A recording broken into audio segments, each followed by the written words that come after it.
ನಮಸ್ಕಾರ, ನೆಕ್ಸ್ಟ್ ನ್ಯೂಸ್ಗೆ ಸ್ವಾಗತ. ನಾನು ಪ್ರೀತಿಕಾ ಬಂಗೇರ. ಉದ್ಯಮಿ ಗೌತಮ್ ಅದಾನಿಯನ್ನ ಉಳಿಸಲು ಒಂದು ದೇಶ ಒಂದು ಚುನಾವಣೆ ಅಂದ್ರೆ ಒನ್ ನೇಷನ್ ಒನ್ ಎಲೆಕ್ಷನ್ ಜಾರಿಗೆ ತರಲು ಕೇಂದ್ರ ಸರ್ಕಾರ ಮುಂದಾಗಿದೆ ಎಂದು ಸಚಿವ ಪ್ರಿಯಾಂಕ್ ಖರ್ಗೆ ಅವರು ವಾಗ್ದಾಳಿಯನ್ನ ನಡೆಸಿದರು. ಬೆಳಗಾವಿ ಸುವರ್ಣಸೌಧದಲ್ಲಿ ಶುಕ್ರವಾರ ಮಾತನಾಡಿದ ಅವರು, ಮಣಿಪುರ 20 ತಿಂಗಳಿಂದ ಹತ್ತಿ ಉರಿತಾ ಇದೆ. ಇದರ ಬಗ್ಗೆ ಮಾತನಾಡೋಕೆ ಅವರಿಗೆ ಆಗ್ತಾ ಇಲ್ಲ. ರಾಷ್ಟ್ರದ ಆರ್ಥಿಕತೆ ಕುಸಿತಾ ಇದೆ. ಅದಾನಿ ಪ್ರಕರಣದ ಬಗ್ಗೆ ಮಾತಿಗೆ ತಯಾರಿಲ್ಲ. ಜನರ ಗಮನ ಬೇರೆ ಕಡೆ ಸೆಳೆಯಲು ನಡೆಸುವ ಪ್ರಯತ್ನ ಇದಾಗಿದೆ ಎಂದು ಕಿಡಿಯನ್ನ ಕಾರಿದ್ರು.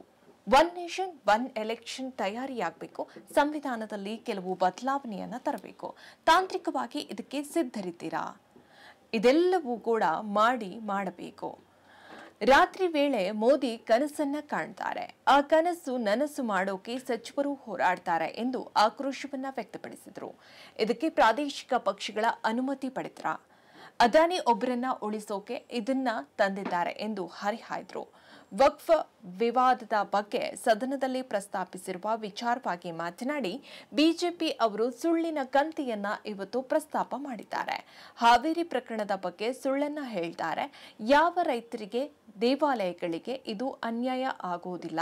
ಹೀಗಂತ ಸ್ವತಃ ನಾವು ಸದನದಲ್ಲಿ ಉತ್ತರವನ್ನ ಕೊಟ್ಟಿದ್ದೇವೆ ಎಂದರು. ಪಂಚಮಸಾಲಿ ಮೀಸಲಾತಿ ವಿಚಾರದಲ್ಲಿ ಬಿಜೆಪಿಗರೇ ಗೊಂದಲವನ್ನ ಸೃಷ್ಟಿ ಮಾಡ್ತಾ ಇದ್ದಾರೆ. ಕಾನೂನು ಕಗ್ಗಂಟು ಇದೆ.